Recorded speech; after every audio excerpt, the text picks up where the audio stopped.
ഞാൻ ഈ പറയാൻ പോകുന്ന കാര്യം എല്ലാവരും ലൈഫിൽ ഒരു തവണയെങ്കിലും എക്സ്പീരിയൻസ് ചെയ്തിട്ടുണ്ടാവും.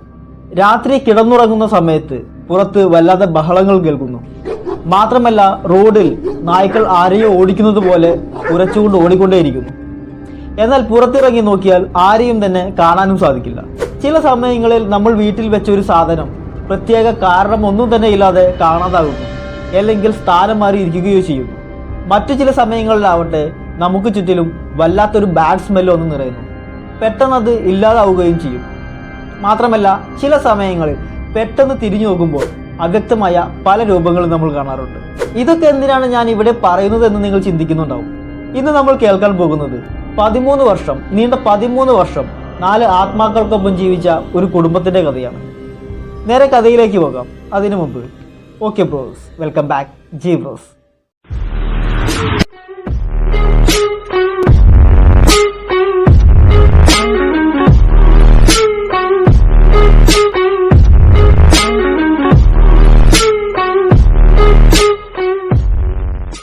ഞാൻ മുന്നേ പറഞ്ഞ കാര്യങ്ങൾ എല്ലാവരും ലൈഫിൽ ഒരു തവണയെങ്കിലും എക്സ്പീരിയൻസ് ചെയ്തിട്ടുണ്ടാവും. കാരണം ഇതെല്ലാം നമ്മുടെ ജീവിതത്തിൽ സർവ്വസാധാരണമായി നടക്കുന്ന കാര്യമാണ്. എന്നാൽ പെട്ടെന്നൊരു ദിവസം നിങ്ങളോട് ഒരാൾ വന്ന് പറയുകയാണ്, നിങ്ങൾ താമസിക്കുന്ന ഈ മണ്ണിൽ ഒരു മുത്തശ്ശിയും അവർക്ക് ഒരു മകനും ആ മകന് ഒരു മകളും ഉണ്ടായിരുന്നു. എന്നാൽ ഒരു ദിവസം അവർ മൃഗീയമായ രീതിയിൽ കൊല്ലപ്പെടുന്നു. അതിനുശേഷം അവരുടെ ആത്മാവ് ഈ മണ്ണിൽ തന്നെ അലഞ്ഞു തിരിഞ്ഞ് നടക്കുന്നുണ്ട്. ഈ മണ്ണിൽ ആര് വീട് വെച്ച് താമസിച്ചാലും ആ ആത്മാവ് അവരെ വേട്ടയാടും. ഇങ്ങനെ പറഞ്ഞാൽ എന്തായിരിക്കും നിങ്ങളുടെ അവസ്ഥ? 1970 US-ലുള്ള സ്മോൾ എന്ന ഫാമിലിക്ക് ഇത്തരത്തിലുള്ള വിചിത്രമായ പല അനുഭവങ്ങളും നടക്കുവാൻ ആരംഭിച്ചു. 13 വർഷക്കാലം ആ കുടുംബം അവിടെയുള്ള 4 പ്രേതങ്ങൾക്കൊപ്പമാണ് ജീവിച്ചത്. ഒരു അച്ഛനും അമ്മയും 4 മക്കളും ഒരു നായും അടങ്ങുന്ന ആ ഫാമിലി എങ്ങനെയാണ് ആ പ്രേത വീട്ടിൽ എത്തിപ്പെട്ടത്? അവർക്ക് ആ ആത്മാക്കളിൽ നിന്ന് എന്തൊക്കെ ടോർച്ചറിംഗ് ആണ് അനുഭവിക്കേണ്ടി വന്നത്? എങ്ങനെയാണ് അവർ അതിൽ നിന്നും രക്ഷപ്പെട്ടത് എന്ന കാര്യങ്ങളെല്ലാം വിശദമായി തന്നെ നമുക്ക് പരിശോധിക്കാം. ജാക്ക്, സ്മേൾ, ജെനറ്റ് ഇവരെ രണ്ടുപേരെയും ഫോക്കസ് ചെയ്തുകൊണ്ടാണ് നമ്മൾ ഈ സംഭവം പറയുന്നത്. ജാക്ക് 1970-കളിൽ അമേരിക്കൻ ആർമിയിൽ ജോലി ചെയ്തിരുന്ന ഒരു സോൾജിയറായിരുന്നു. എന്നാൽ അവിടെയുണ്ടായ വലിയ ഒരു വെള്ളപ്പൊക്കത്തിൽ ഇവരുടെ വീട് പൂർണ്ണമായും നഷ്ടപ്പെടുന്നു. കാരണം അമേരിക്കയിൽ കോൺക്രീറ്റ് കൊണ്ടല്ല വീടുകൾ നിർമ്മിക്കാറ്, വെറും മരത്തടികൾ ഉപയോഗിച്ചായിരുന്നു. അതുകൊണ്ട് തന്നെ ആ വെള്ളപ്പൊക്കത്തിൽ ഇവരുടെ വീട് പൂർണ്ണമായും നശിപ്പിക്കപ്പെടുന്നു. അതിനുശേഷം അവർ അവരുടെ തറവാട് വീട്ടിലേക്ക് താമസം മാറുന്നു. അവിടെ ഇപ്പോൾ താമസിക്കുന്നത് ജാക്കിന്റെ അച്ഛനും അമ്മയും മാത്രമാണ്. അവരുടെ കാലശേഷം ആ വീട് ജാക്കിനുള്ളത് കൊണ്ട് തന്നെ ആ വീട് നന്നായി മോടി പിടിപ്പിച്ചതിനു ശേഷമാണ് ഈ കുടുംബം അവിടേക്ക് താമസം മാറുന്നത്. ആ വീടിന്റെ മുകൾ പകുതിയിൽ ജാക്കും ജെനിറ്റും കുട്ടികളും നായും കൂടി താമസിക്കുന്നു. എന്നാൽ ആ വീടിന്റെ താഴത്തെ നിലയിൽ ജാക്കിന്റെ അച്ഛനും അമ്മയുമാണ് താമസിക്കുന്നത്. ആ വീട്ടിൽ താമസം തുടങ്ങിയ അന്നു മുതലേ അവർക്ക് വല്ലാത്തൊരു ബാഡ് സ്മെൽ അനുഭവപ്പെടാൻ തുടങ്ങുന്നു. എന്നാൽ വർഷങ്ങൾ പഴക്കമുള്ള, ഏകദേശം 80ഓളം വർഷങ്ങൾ പഴക്കമുള്ള വീടായതുകൊണ്ട് തന്നെ ഏതെങ്കിലും വശത്ത് വല്ല ജന്തുക്കളും ചത്തു കിടക്കുന്നുണ്ടാകുമെന്ന് കരുതി വീട് ക്ലീൻ ചെയ്യുന്ന ടീമിനെ കൊണ്ട് ആ വീടൊന്നാകെ വീണ്ടും ക്ലീൻ ചെയ്യിക്കുന്നു. എന്നാൽ ക്ലീൻ ചെയ്യാൻ വന്നവരും ആ സ്മെല്ല് സഹിക്കാനാവാതെ ആ വീടൊന്നാകെ ക്ലീൻ ചെയ്യുന്നുണ്ട്. പക്ഷേ ആ അസഹനീയമായ ബാഡ് സ്മെല്ലിന്റെ ഉറവിടം മാത്രം ആർക്കും കണ്ടെത്താനായില്ല. ജാക്കും ജെനറ്റും അവിടെ താമസം ആരംഭിച്ചു. ഏകദേശം 1 വർഷങ്ങൾക്ക് ശേഷം ജെനറ്റ് പ്രഗ്നന്റ് ആവുന്നുണ്ട്. അവര് ഒരു ഇരട്ട കുട്ടികൾക്കും ജന്മം നൽകുകയും ചെയ്യുന്നുണ്ട്. പക്ഷെ അപ്പോഴും ഇവർ ആ വീട്ടിൽ ബാഡ് സ്മെല്ല് അനുഭവിച്ചു കൊണ്ടേയിരിക്കുകയായിരുന്നു. അതിന്റെ ഉറവിടം 1 വർഷക്കാലമായിട്ടും കണ്ടുപിടിക്കാൻ സാധിച്ചിരുന്നില്ല. മാത്രമല്ല ആ വീട് എത്ര തന്നെ ക്ലീൻ ആക്കി വെച്ചാലും ആ വീട്ടിലെ ഉപകരണങ്ങൾ പെട്ടെന്ന് പൊടി പിടിക്കുകയും ആരോ കീറിയതുപോലുള്ള പാടുകൾ കാണുവാൻ ആരംഭിക്കുകയും ചെയ്തിരുന്നു. എന്നാൽ ഇത് കുട്ടികളുടെ ആരുടെയെങ്കിലും കുസൃതികളായിരിക്കുമെന്ന് കരുതി ജാക്കും ജെനിറ്റും തള്ളിക്കളയുന്നു. അങ്ങനെ വർഷങ്ങൾ 3 കഴിഞ്ഞു. അവരുടെ മൂത്ത കുട്ടി പ്രായപൂർത്തിയായി. അവൾ ബെഡിൽ കിടന്നുറങ്ങുമ്പോൾ ഒരു ദിവസം ജാക്കിനെ വിളിച്ച് ഇങ്ങനെ പറയുകയുണ്ടായി, ഞാൻ കിടന്നുറങ്ങുന്ന സമയങ്ങളിൽ ആരോ ഒരാൾ അന്തരീക്ഷത്തിൽ തൂങ്ങിയാടുന്നത് ഞാൻ നിരന്തരം കാണാറുണ്ട്. എനിക്ക് വ്യക്തമായിട്ടും അത് കാണാൻ സാധിക്കുന്നുണ്ട്. ഒരു മനുഷ്യൻ അന്തരീക്ഷത്തിൽ തൂങ്ങിയാടി നിൽക്കുന്നു. ഇങ്ങനെ ജാക്കിന്റെ മകൾ ജാക്കിനോടും ജെനറ്റിനോടും പറയുന്നുണ്ട്. എന്നാൽ ജാക്ക് ഇത്തരം കാര്യങ്ങളിൽ തീരെ വിശ്വാസം ഇല്ലാത്ത ആളായതുകൊണ്ട് തന്നെ ഇത് തീരെ കാര്യമാക്കി എടുക്കുന്നില്ല.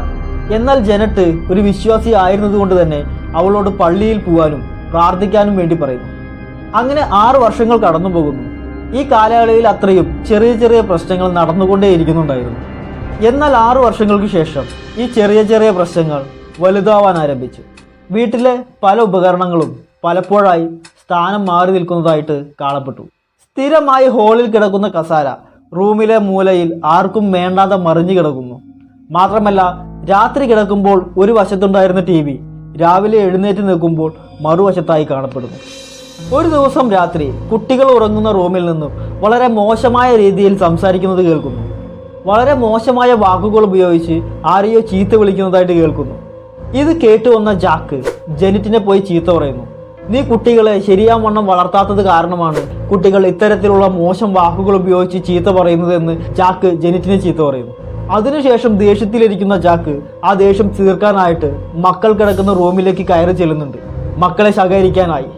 എന്നാൽ ഭർത്താവിന്റെ ദേഷ്യം കണ്ട് മകളെ വല്ലാണ്ട് വഴക്കു പറയുമോ എന്ന് പേടിച്ച് ജെനറ്റും പിന്നാലെ പോകുന്നുണ്ട്. കുട്ടികൾ കിടന്നുറങ്ങുന്ന റൂമിന് മുന്നിലെത്തി വാതിൽ തുറന്നപ്പോൾ ജാക്ക് കണ്ടത് എല്ലാ കുട്ടികളും സ്വസ്ഥമായി കിടന്നുറങ്ങുന്നതാണ്. ഇത് കണ്ട ജാക്ക് ആദ്യം കരുതിയത് ജാക്ക് വരുന്നത് കണ്ട് എല്ലാവരും ഉറക്കം നടിച്ച് കിടക്കുകയായിരുന്നു എന്നാണ്. എന്നാൽ അവരെല്ലാവരും യഥാർത്ഥത്തിൽ ഉറങ്ങുക തന്നെയായിരുന്നു. ഇത് ജാക്കിന് വളരെ വലിയ ഒരു ഷോക്കായിരുന്നു. കാരണം ഇത്രയും നേരം ആരോ ഉച്ചത്തിൽ ചീത്ത വിളിച്ചുകൊണ്ടിരിക്കുന്നത് രണ്ടുപേരും കേട്ടതാണ്. എന്നാൽ ഇവിടെയാണെങ്കിൽ മക്കളെല്ലാവരും സുഖമായി കിടന്നുറങ്ങും. ആ പരിസരത്ത് ഒന്നാകെ നോക്കിയിട്ടും മറ്റൊരാളെയും അവിടെ കാണാനും സാധിച്ചില്ല. ജാക്കിന് ആദ്യമായിട്ട് ഭയം തോന്നാൻ ആരംഭിച്ചു. ആ കേട്ട ശബ്ദത്തിന്റെ ഉടമയാരാണെന്നറിയാതെ ഇത്രയും മോശമായ രീതിയിൽ തൻ്റെ മക്കൾ സംസാരിക്കുമോ എന്ന കൺഫ്യൂഷനിലും തിരിച്ച് ബെഡ്റൂമിലേക്ക് നടക്കുന്നു ജാക്ക്. പിന്നാലെ ജെനിറ്റും. എന്നാൽ പെട്ടെന്ന് താഴെ നിന്നും ജാക്കിൻ്റെ അമ്മ എന്താണ് പ്രശ്നമെന്ന് വിളിച്ചു ചോദിക്കുന്നു. ആ പ്രശ്നം പറയാനായിട്ട് ജെനിറ്റ് പതുക്കെ കോണിപ്പടികൾ താഴേക്ക് ഇറങ്ങി പോകുന്നുണ്ട്.